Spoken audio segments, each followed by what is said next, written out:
Hi, welcome to my channel. ఈ వీడియోలో 10వ తరగతి 11వ పాఠ్యాంశము భిక్ష చెప్తున్నాను. ఇక్కడ భిక్ష అనగానే మనకు భిక్షను స్వీకరించడము, భిక్ష అంటే ఏంటి, అడుక్కు తినడము అని ఇప్పుడు అల్ప పదము ఇప్పుడు వాడుకలో ఉంది. భిక్ష అంటే అడుక్కు తినడం అనేది ఇప్పుడు అల్ప పదం అది. కానీ ఒకప్పుడు మహాకార్యం, దైవ కార్యంగా ఉండేదని శ్రీనాథుడు తన కాశీఖండంలో చెప్పినటువంటి విషయాన్ని మనకి ఇక్కడ పాఠ్యాంశంగా ఇవ్వడం జరిగింది. భిక్ష పాఠం గురించి, శ్రీనాథుని గురించి, అందులో విషయం గురించి నేను చెప్తాను. చూడండి, ఇది పార్ట్ 1. ఇది మనకి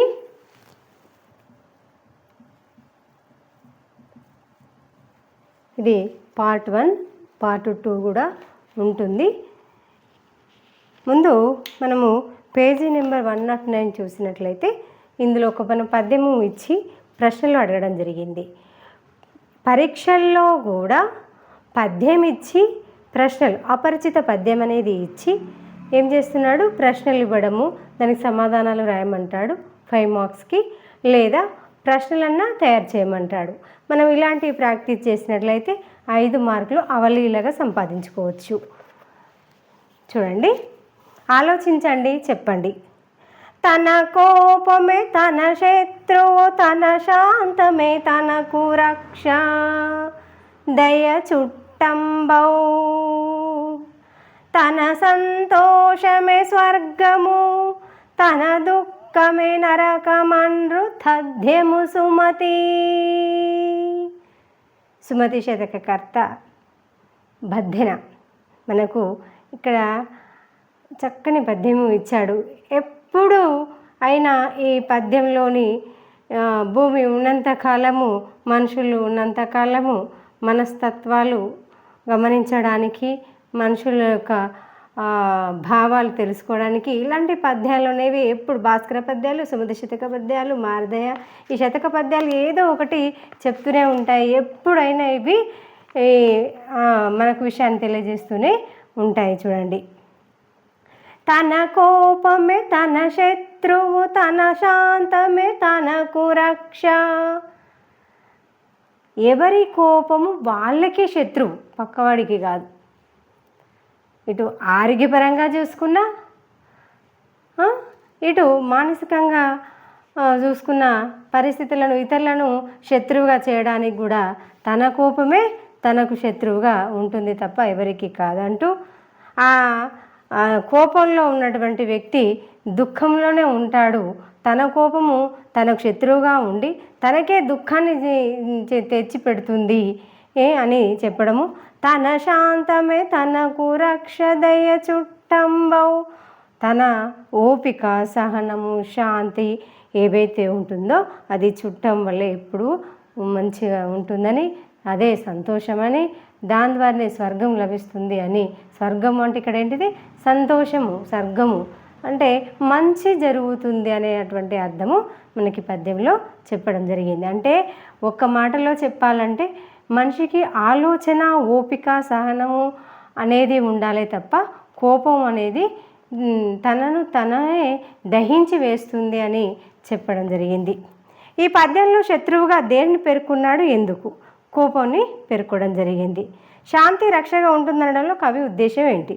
శాంతి అనేది రక్షగా ఉంటుందంటే మనము కోపంలో ఉన్నప్పుడు ఆలోచనను మర్చిపోతాము, ఆలోచన చేయలేం, సరి అయినటువంటి ఆలోచన చేయలేం. అందుకే అంటారు కోపంలో ఉన్నప్పుడు నిర్ణయాలు తీసుకోవద్దు అని, నిర్ణయాలు సలహాలు ఇవ్వద్దని.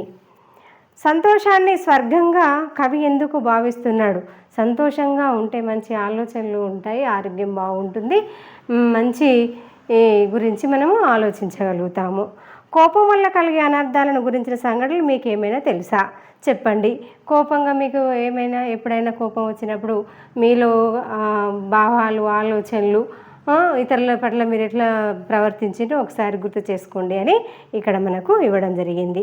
మనం పాఠం యొక్క నేపథ్యంలోనికి వెళ్ళినట్లయితే నేపథ్యము చెప్పుకున్న తర్వాత పాఠ్యభాగ వివరాలు చెప్పుకొని కవి పరిచయంలోనికి వెళ్దాము. ఆ తర్వాత ప్రవేశిక ద్వారా పాఠ్యాంశ వివరణ జరుగుతుంది. పాఠం నేపథ్యము. వేద విభజన చేసి పంచమ వేదంగా మహాభారతాన్ని రచించి అష్టాదశ పురాణాలను రచించిన బ్రహ్మజ్ఞాని వేదవ్యాసుడు. పరమ పవిత్రము, పరమేశ్వరుని ప్రీతి పాత్రము అయిన కాశీలో వ్యాసుడు తన 10,000 మంది శిష్యులతో కొంతకాలం నివసించాడు. బ్రహ్మి ముహూర్తంలో నిద్రలేచి ప్రాతర్మధ్యాత్మిక విధులను పూర్తి గావించి శిష్యులతో కాశికా నగరంలో భిక్షాటన చేసేవాడు. ఇక్కడ చూడండి, వేదవ్యాసుడు అనే ఒక మాట మనకు తెలుస్తుంది. వేద విభజన చేసి, వాస్తవానికి వేదాలు 4 అని, యజుర్వేద, సామవేదం, అథర్వణ వేదము, ఇంకొకటి ఋగ్వేదము. ఈ 4 వేదాలను రాసినటువంటి వ్యక్తి మన వ్యాస మహర్షి. అలానే పంచమ వేదంగా మహాభారతాన్ని కూడా రాశాడని సంస్కృతంలో మనకు తెలుసు. ఆ తెలుగులోకి అనువదించినటువంటి వారు కవిత్రేమని. ఇంకోటి ఏంటంటే, అసలు మహాభారతాన్ని రచించి అష్టాదశ పురాణాలను రచించినటువంటి బ్రహ్మజ్ఞాని, మేధావి, జ్ఞాని. మేధావి అనే పదం కూడా సరిపోదు మన వేదాలను రచించినటువంటి వ్యాస మహర్షికి. సంస్కృతంలో రాయడం జరిగింది ఇవన్నీ. పరమ పవిత్రము, పరమేశ్వరునికే ప్రీతి పాత్రము అతని రచనలు. ఆయన కాశీలో వ్యాసుడు తన 10,000 మంది శిష్యులతో, కాశీ నగరంలో వ్యాస మహర్షి తన 10,000 మంది శిష్యగణముతో కొంతకాలం నివసించాడు. బ్రహ్మి ముహూర్తంలో నిద్రలేచి, బ్రహ్మి ముహూర్తము అంటే మన ఉదయము 3 గంటల ఎన్ని నిమిషాలరా 3 గంటల 52 నిమిషాల నుంచి 4 గంటల 40 నిమిషముల మధ్య బ్రహ్మి ముహూర్తం అని అంటారు. ఆ సమయంలో దేవతలు సంచరిస్తారని, చదువుకుంటే సరస్వతి అనుగ్రహం లభిస్తుందని అంటారు. వాస్తవంగా సైంటిఫిక్గా మనం ఆలోచించినట్లయితే నిద్రించినప్పుడు మనసు ప్రశాంతంగా ఉండి, ఏ అల్లకల్లాలు లేకుండా ఉండి, చదివినటువంటిది మన మెదడు దాని పొరల్లో నిక్షిప్తం చేసుకుంటుంది. అయితే ఇక్కడ బ్రాహ్మీ కాలంలో నిద్ర లేచి ప్రాతర్మధ్యాహ్నక విధులను అంటే ప్రాతకాలంలో లేచి, అంటే 6 గంటల 30 నిమిషాల నుంచి 8 గంటల 30 నిమిషముల మధ్య వాళ్ళు తమకు కావలసినటువంటి స్నానాది కార్యక్రమాలు, ప్రాతకాలంలో చేయాల్సినటువంటి కార్యక్రమాలు అన్నీ చేసుకుని, పూజా కార్యక్రమాలు ముగించుకుని, విధులను పూర్తి గావించి శిష్యులతో కాశికా నగరంలో భిక్షాటన చేసేవారు. వేదవ్యాసుడు ఈ శిష్యులను తీసుకొని ప్రాతకాలంలో చేసి కార్యక్రమాలన్నీ ముగించుకొని పూజా కార్యక్రమాలు చేసి ఆ 10,000 మంది శిష్యగణంతో కాశికా మహానగరంలో భిక్షాటనకు బయలుదేరేవారు. శిష్యులు తాను అంటే ఎవరు ఇక్కడ? వ్యాస మహర్షి వేరుగా తెచ్చిన భిక్షలో, ఆ భిక్షను స్వీకరించి తీసుకొచ్చినటువంటి దానిలో కూడా సగము అతిథి అభ్యాగతులకు సమర్పించి, అతిథి అంటే చెప్పి వచ్చేటువంటి వారు, అభ్యాగతులు తిథి నక్షత్రం ఏది చూసుకోకుండా వచ్చేటువంటి వారిని అభ్యాగతులు అని అంటారు. సమర్పించి మిగిలింది భుజించేవారు. వాళ్ళు భిక్ష స్వీకరించిన దాంట్లో కూడా ఇంకొకరికి భిక్షను పెట్టి వాళ్ళు ఉన్న దానిలో చక్కగా భుజించేవారు. ఎవరు? వేద మహర్షి, వ్యాస మహర్షి శిష్యులు. ఒక రోజున కాశీ విశ్వనాథునికి ఆ సర్వేశ్వరునికి, ఆ శివునికి ఏమనిపించిందట? వ్యాసుడిని పరీక్షించాలి అనే ఒక సంకల్పం కలిగింది విశ్వేశ్వరునికి, కాశీనాథునికి. ఆ సందర్భంగా జరిగిన సంఘటనే ఈ పాఠము. ఇంకొకటి ముఖ్యంగా ఇందులో మీరు నేర్చుకోవాల్సినటువంటి విషయం ఏంటంటే, ప్రతి పాఠం ద్వారా ఏదో ఒక నీతి మనం అనేది గ్రహించాల్సింది ఉంటుంది కదా. ఎవరికైనా కోపము ఎంత అనర్థదాయకమో తెలియజెప్పడమే ఈ పాఠం యొక్క ఉద్దేశం. కోపం అనేది రావడం వల్ల ఎలాంటి అనర్థాలు వస్తాయని చెప్పడమే ఈ పాఠం యొక్క ఉద్దేశము. కాశికా నగరము, కాశీ విశ్వేశ్వరుడు, వ్యాస మహర్షి, శిష్యగణము, ఈ వీళ్ళ మధ్యలో ఇక్కడ పాఠ్యాంశం అనేది జరుగుతూ ఉంటుంది. విషయ వివరణ స్పష్టంగా గమనించండి. చెప్పే ముందు పాఠ్యభాగ వివరాలు. ఈ పాఠము కావ్య ప్రక్రియకు చెందినది.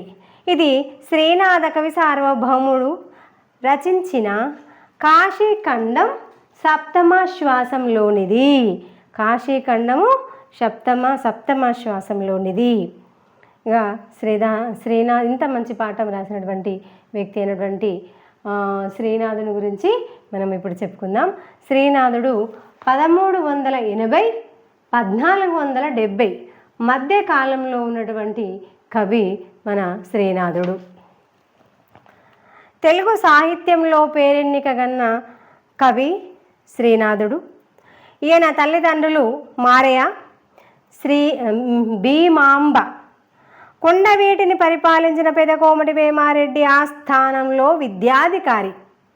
పెదకోమటి వేమారెడ్డి ఆస్థానంలో కొండవీటిని పరిపాలించినటువంటి పెదకోమటి వేమారెడ్డి ఆస్థానంలో మన విద్యాధికారిగా మన శ్రీనాథుడు ఉన్నాడనమాట.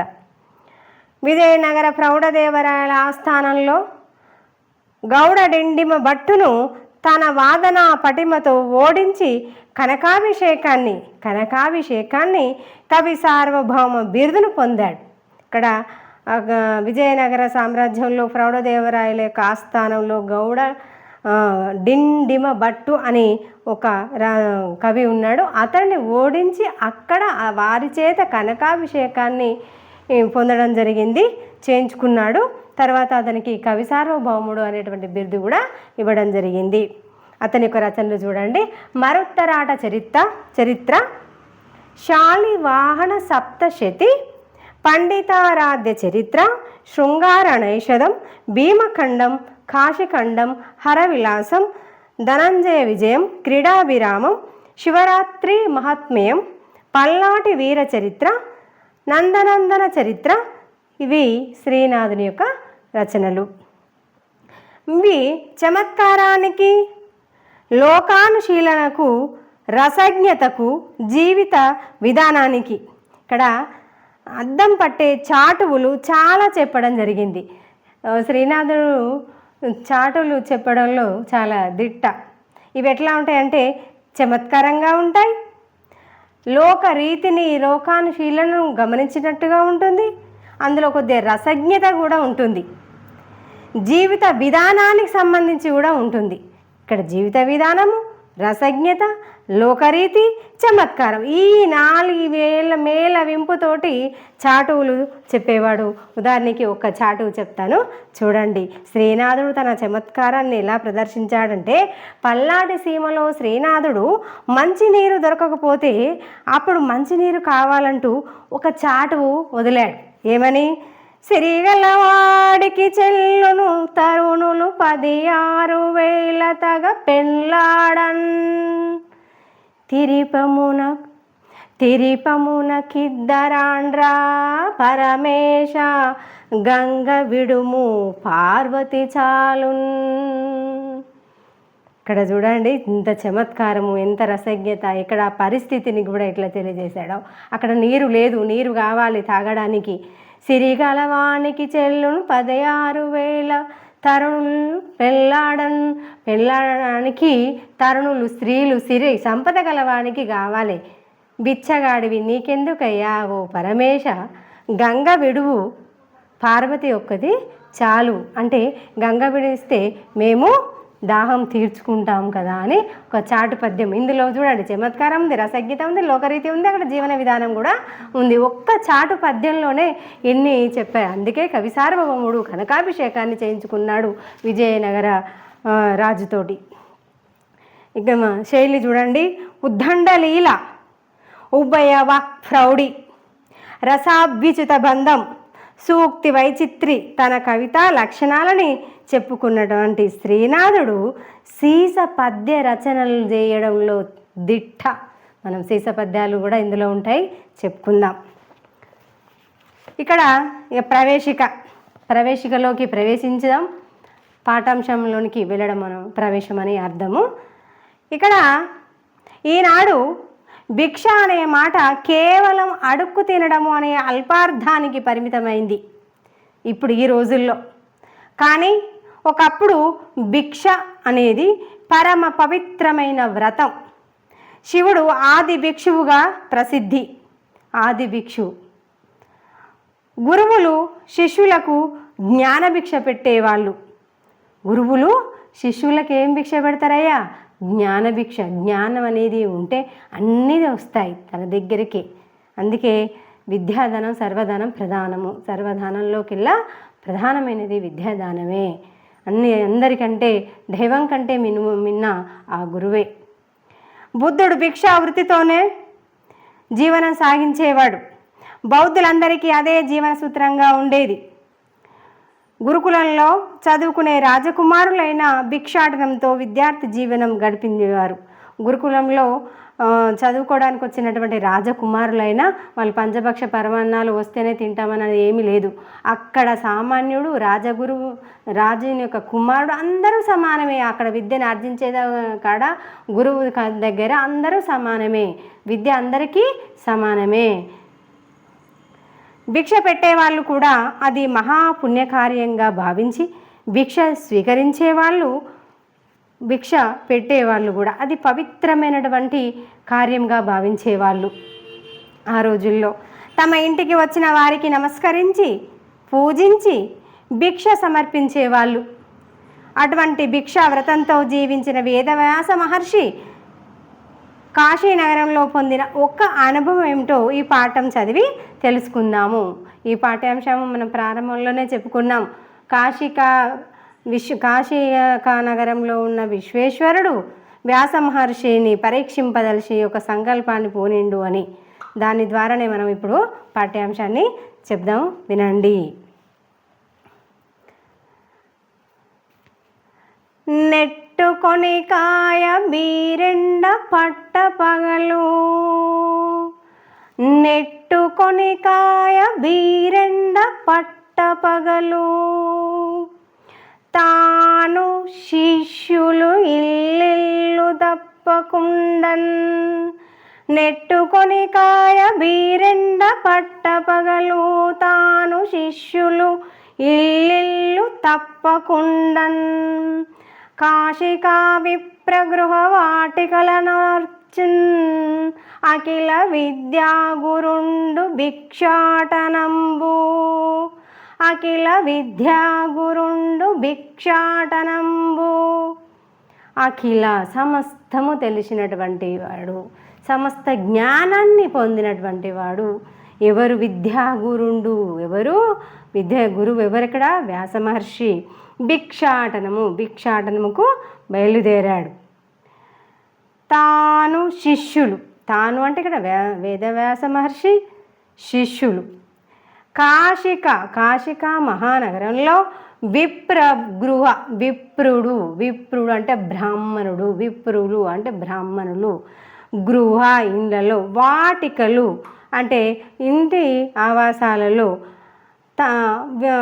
కాశికా మహానగరంలో బ్రాహ్మణ ఇళ్ళల్లో తాను శిష్యులు ఇద్దరు కలిసి ఇల్లు తిరుగుచుండేడిది. అప్పుడు ఎట్లుందట? నెట్టుకొని కాయ బీరెండ పట్ట పగలు, నిట్ట నిలువుగా కాస్తుంది బీరెండ. బాగా ఏంటిది? పట్ట పగలైపోయింది, ఎండ బాగా కొడుతుంది. తాను శిష్యులు కాశికా మహానగరంలో బ్రాహ్మణటువంటి గృహాలలో భిక్షాటన చేస్తూ ఉన్నారు.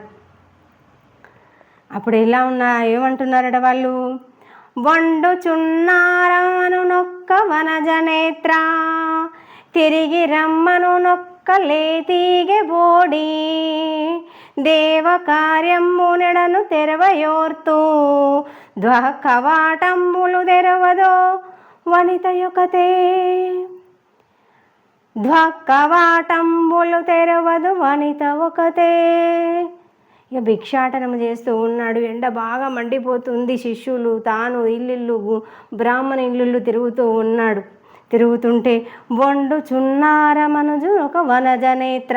వనజనేత్ర అంటే పద్మాక్షి అనేటువంటి అర్థం కూడా వస్తుంది. పద్మము వంటి కనులు గలది, తామర రేకులు లాంటి కనులు కలిగినటువంటి ఒక స్త్రీ. శ్రీనాథుని యొక్క రచన చూడండి, మనం ముందే చెప్పుకున్నాం. తిరిగి రమ్మనునొక లేతీగ బోడి, లేత శరీరము కలిగినటువంటి సుకుమారమైనటువంటి స్త్రీ అని అర్థం. తిరిగి రమ్మనునొక, మళ్ళీ రాపోండి. దేవ కార్యము వడను తెరవయోర్తు, ఇంకొక మళ్ళీ తిరిగి ఇంకొక ఆమె ఏమంటుంది ఇక్కడ, ఇంట్లో దైవకార్యము చేస్తూ ఉన్నాము, దైవకార్యము పూర్తయ్యేంత వరకు మేము భిక్షము వెయ్యము అని ఒక స్త్రీ అన్నది. ద్వాకవాటంబులు తెరవదు వనిత యొక్కతే. ఇంకొక వనిత ఏం చేస్తుంది, ద్వాకవాటము ద్వారమే, దర్వాజా తలుపులే తెరవలేదు. అంటే ఇక్కడ ఇప్పుడు ఆ కాశికా మహానగరంలో తాను శిష్యులు భిక్షాటన కోసం తిరుగుతూ ఉంటే వాళ్ళు ఆ స్త్రీలు, బ్రాహ్మణ స్త్రీలు వెళ్ళిరా మళ్ళీరా, మేము దైవకార్యం చేయలేదు, చేసినాక పెడతాము, ఇంకో స్త్రీ అసలు తలుపులే తీయలేదు అని ఇంత నిర్లక్ష్య భావంతో వాళ్ళు వివరించడానికి కారణం ఏంటిదయ్యా అంటే విశ్వేశ్వరుని యొక్క ఆడ సంకల్పము. అయితే మరి ఈ సంకల్పం కాకముందు వాళ్ళు భిక్షాటన ఏ విధంగా చేసేవారు, వారికి భిక్ష ఏ దైవ కార్యంలాగా ఏ విధంగా ఇక్కడ చేసేవారో మనకి ఇక్కడ సీస పద్యంలో చెప్పడం జరిగింది శ్రీనాథుడు. చూద్దాము. వాళ్ళు వ్యాసుని భిక్షాటన ఏ విధంగా చేశారు, భిక్ష ఏ విధంగా పెట్టేవారు ఆ బ్రాహ్మణ స్త్రీలు అనేది మనం ఈ పద్యంలో చెప్తాము. ఇక్కడ భిక్ష అనేది ఒక భక్తి భావంతో పెట్టేవారు అని చెప్పుకున్నాం. అది చూద్దాము. ముంగిట గోమయంబున గోముఖము తీర్చి కడలు 4గా మృగ్గు కర్రబెట్టి అతిథి నచ్చో నిల్పి ఆర్ఘపాద్యములిచ్చి పుష్పగంధముల పూజ చేసి ప్రక్షాళితంబైన పసిడి చట్టువమున అన్నమ్ము మీది నెయ్యి అభిగరించి ఫలపాయసాపూప బహుపదార్థములతో భక్తి విశ్వాస తాత్పర్య గరిమా. ఇక్కడ చూడండి, ముంగిట గోమయంబున గోముఖము తీర్చి, ఇంటి ముందు వాకిళ్ళలో గోమయంబున, గోమయము అంటే ఆవు పేడతోటి అలికి, గోముఖము అంటే కల్లాపి చల్లి దాన్ని తీర్చి, కడలు 4గా ముగ్గు కర్రబెట్టి, వాళ్ళు ఈ విధంగా కల్లాపు జల్లి చేసిన తర్వాత ఈ 4 కలిసేటట్టుగా వాళ్ళు ముగ్గులు పెట్టి ఈ మధ్యలో భిక్ష సమర్పించేవారు. ఏ విధంగా చూడండి, ముంగిట గోమయంబున గోముఖము తీర్చి అంటే ఆవు పేడతోటి కల్లాపు చల్లి ఈ 4 మూలలు కలిసేటట్టుగా ముగ్గు కర్ర పెట్టి అతిథిని అచ్చో నిలిపి, వచ్చినటువంటి అతిథిని ఆ చోట నిలిపి ఆర్ఘపాద్యములిచ్చి, పాద్యము అంటే పాదాలు, ఆర్ఘ్యము అంటే కాళ్ళు చేతులు కడుక్కోవడానికి నీళ్లు ఇచ్చి, అంటే మనము దైవ కార్యంలో కూడా ఆర్ఘ్యం సమర్పయామి అని బ్రాహ్మణులు చదువుతారు. ఆర్ఘ్యము అంటే ఇక్కడ వచ్చినటువంటి భిక్ష సమర్పించేటువంటి అతనికి మనము నీళ్లు ఇస్తూ ఉన్నాం, చేతులు పాదాలు కడుక్కోమని. కానీ దైవ కార్యంలో 8 రకాలుగా ఆర్ఘ్యం ఇస్తాం. ఒకటి ఏంటంటే పెరుగు, తేనె, నెయ్యి, అక్షింతలు, గరిక, నువ్వులు, దర్భము, పుష్పము, ఇన్ని రకాలు సమర్పించడము ఏంటిదంటే ఆర్ఘ్యము ఇవ్వడము అని అర్థము. ఇక్కడ ఆర్ఘపాద్యములు ఇచ్చి పుష్పగంధముల పూజ చేసి, పుష్పముతోటి వాళ్ళ చేతులు కడుక్కున్న తర్వాత అందులో కూర్చున్న తర్వాత వాళ్ళకు పుష్పముతో పువ్వులు గంధము ఇచ్చి పూజ చేసి, వాళ్ళు మనం ముందే చెప్పుకున్నాము ఏంటిది, భిక్షాటనం భిక్ష సమర్పించడం అనేది ఒక భక్తి భావంతో ఆ శివునికే సమర్పించినట్టుగా భావించుకుంటూ చేస్తారు. వాళ్ళు పూజ చేసి ప్రక్షాళితంబైన పసిడి చట్టవమున, ప్రక్షాళితంబైన అంటే శుద్ధి చేయబడినది, శుభ్రపరచబడినది, అతి పవిత్రమైనటువంటిది ఏంటిది, పసిడి బంగారంతో చేసినటువంటి చట్టువము అంటే 2 అర్థాలు వస్తాయి. ఒకటి గరిక వేసేటువంటి గరిట అని ఒకటి, ఇంకొకటి పళ్ళెము అని కూడా అర్థం వస్తుంది.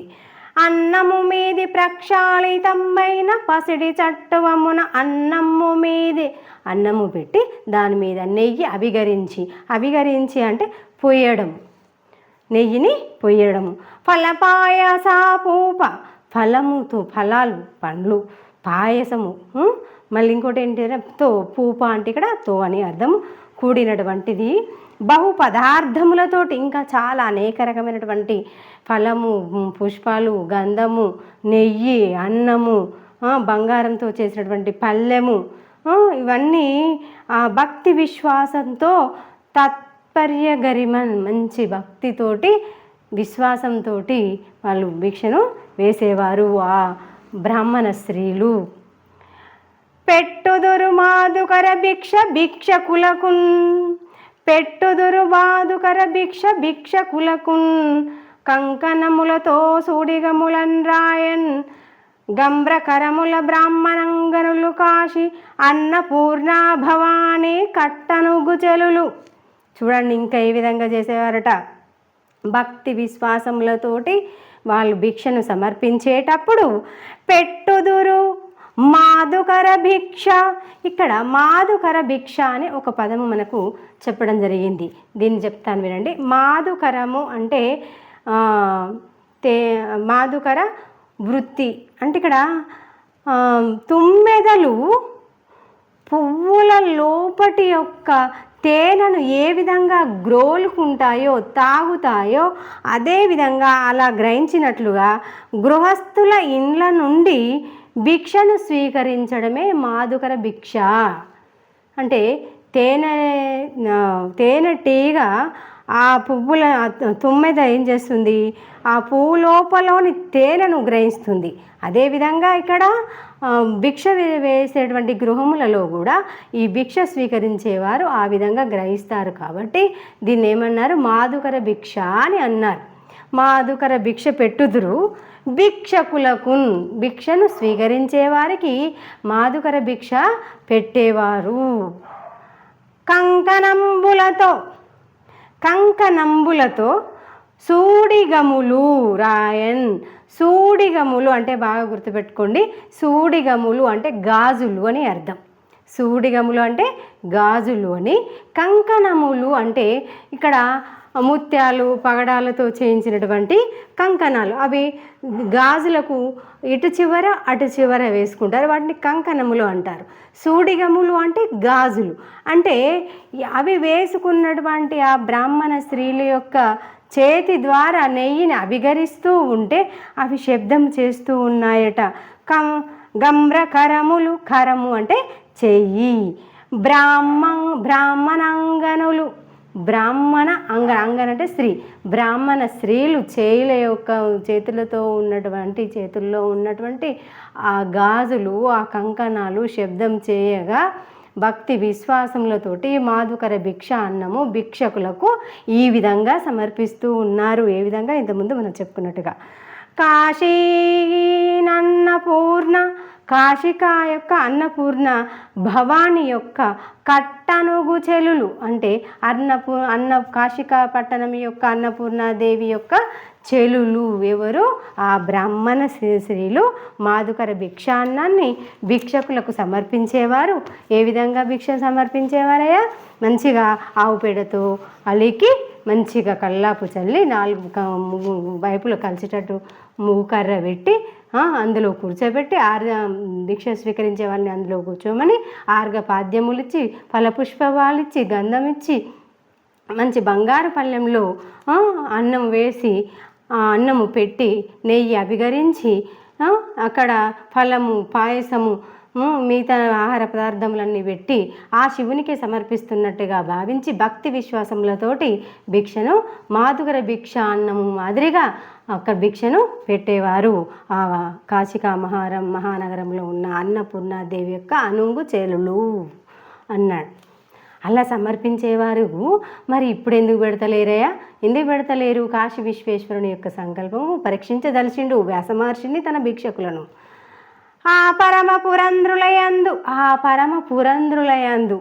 ఆ కాశికా మహానగరంలోని వీధులు తిరిగి బ్రాహ్మణ స్త్రీలు అందే పుణ్యాంగనము భిక్ష ఇడదయే గదా, పుణ్యాంగనము భిక్ష ఇడదయే కదా.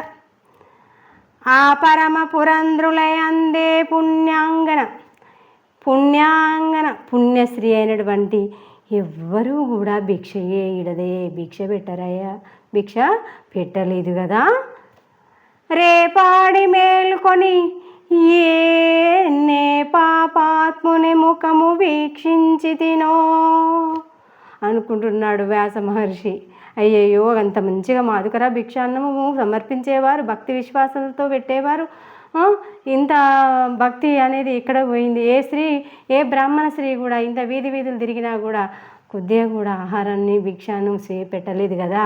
ఏమైందో అసలు రేపాడి లేచింది మొదలు ఎవరి ముఖము చూసినో కదా. మనం కూడా అనుకుంటాం, మనం బయలుదేరినప్పుడు ఏదైనా ఒకటి చెడు అలా జరిగినట్లయితే అయ్యో నేను ఎవరి ముఖం చూసినా ఈరోజు నాకు అసలు ఏది మంచి జరగడం లేదు అని మనం కూడా అనుకుంటాం కదా.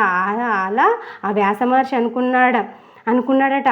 రేపాడి మేల్కొని ఏ పాపాత్ముని ముఖము వీక్షించి తినో, ఏ పాపాత్ముని ముఖము వీక్షించుట అంటే చూశానో కదా, అందుకే నాకు ఈరోజు భిక్ష నాకు కానీ నా శిష్యగణానికి కానీ లభించలేదు, ఏ పుణ్యశ్రీ కూడా పెట్టలేదు అని అనుకుని ఉపవసింతుముగాక,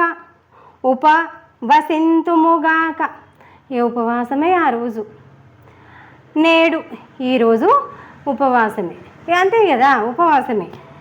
ఉడిగిను మడిగి అస్తమించుచు, ఉడిగి మడిగి ఉపసించుతుము, ఇక కడుపు దగ్గర పెట్టుకొని ఏమి తినకుండా ఇట్లనే ఉపవాస దీక్షగా ఉంటాము, తప్పదు. ఎట్లా అయ్యా అంటే ఋషులు మహర్షులు సన్యాసులు ఏం చేస్తారంటే ఉదయం సూర్యుడు వచ్చే ప్రాతకాలం వచ్చేటప్పటికి అన్ని కార్యాలు పూర్తి చేసుకొని దైవ పూజ చేసుకొని సూర్యునితో ఆగమనంతో చూసి అప్పటి నుంచి సూర్యాస్తమయంలోపే వాళ్ళు ఏమైనా ఒక పూట భోజనం మాత్రమే స్వీకరిస్తారు, అది భక్తిపూర్వకంగా.